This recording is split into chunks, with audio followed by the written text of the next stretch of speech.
Curious George rides a bike.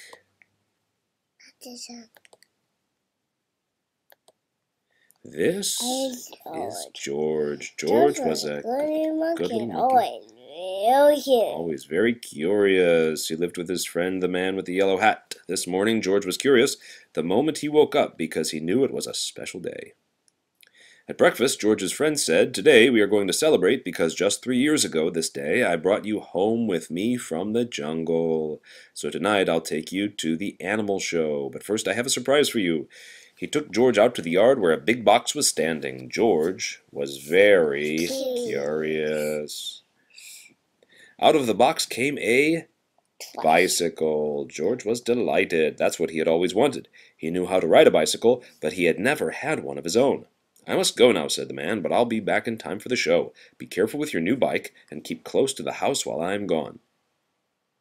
George could ride very well. He could even do all sorts of tricks. Monkeys are good at that. For instance, he could ride this way, with both hands off the handlebar, and he could ride this way, like a cowboy on a wild bronco.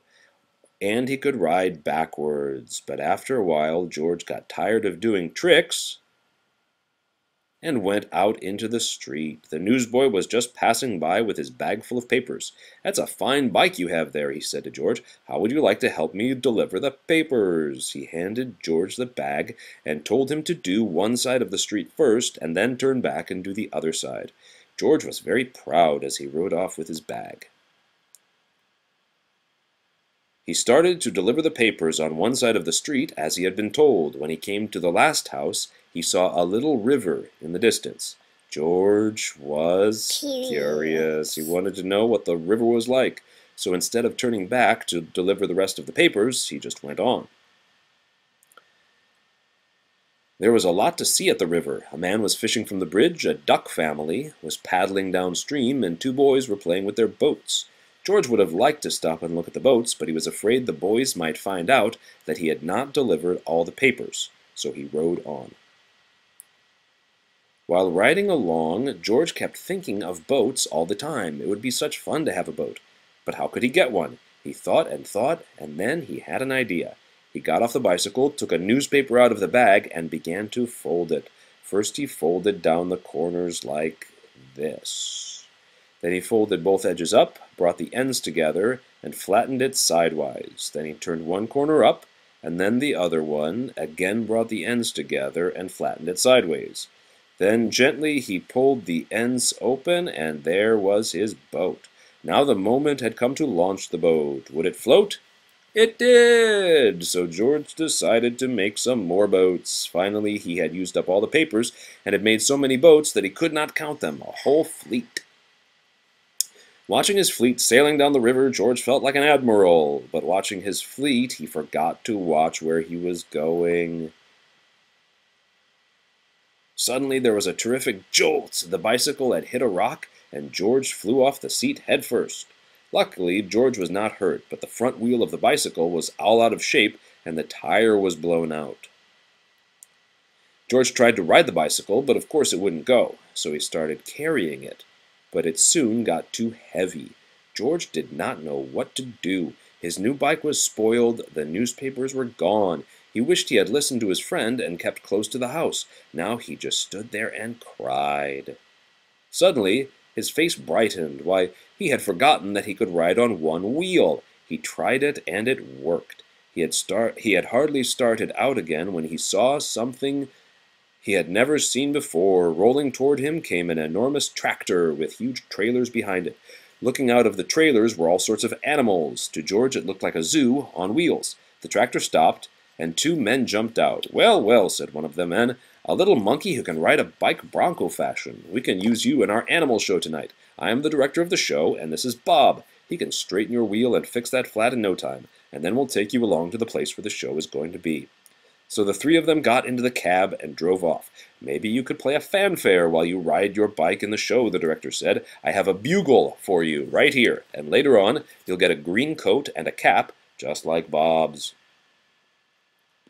On the show grounds, everybody was busy getting things ready for the show. "I must do some work now," said the director. "Meanwhile, you may have a look around and get acquainted with the animals, but you must not feed them, especially the ostrich, because he will eat anything, and he might get very sick afterwards."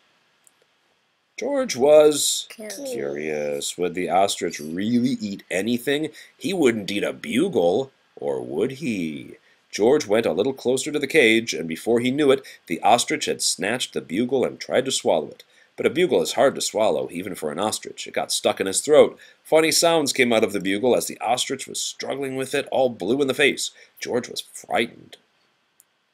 Fortunately, the men had heard the noise. They came rushing to the cage and got the bugle out of the ostrich's throat just in time. The director was very angry with George. "We cannot use little monkeys who don't do as they are told," he said. "Of course you cannot take part in the show now. We will have to send you home." George had to sit on a bench all by himself, and nobody even looked at him. He was terribly sorry for what he had done, but now it was too late. He had spoiled everything. Meanwhile, the ostrich, always hungry, had got hold of a string dangling near his cage. This happened to be the string which held the door to the cage of the baby bear.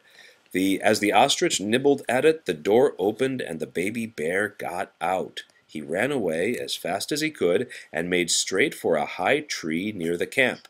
Nobody had seen it but George, and George was not supposed to leave his bench. But this was an emergency, so he jumped up, grabbed the bugle, and blew as loud as he could. Then he rushed to his bicycle. The men had heard the alarm and thought at first that George had been naughty again.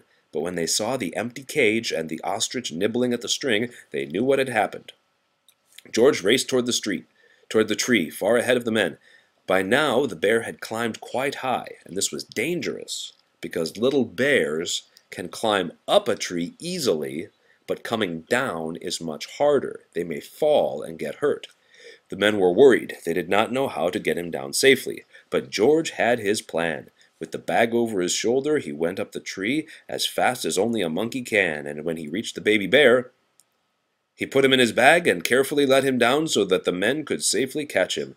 Everybody cheered when George had come down from the tree. "You are a brave little monkey," said the director. "You saved the baby bear's life. Now you'll get your coat back, and of course you may ride your bike and play in the bugle in the show." The whole town had come to see it, and how surprised they were to discover George on his bike right in the middle of it. The newsboy was there too, and also the man with the yellow hat, who had been looking for George everywhere and was happy to have found him at last.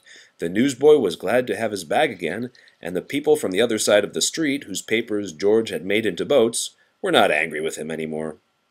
When the time had come for George to say goodbye, the director let him keep the coat and the cap and the bugle, and then George and his friend got into the car and went home. Good night. Why did you say that? Well, where's George? Going home. Well, where is he right now? On that picture. I'm sleeping. Yes, he's in his bed sleeping. So, say good night.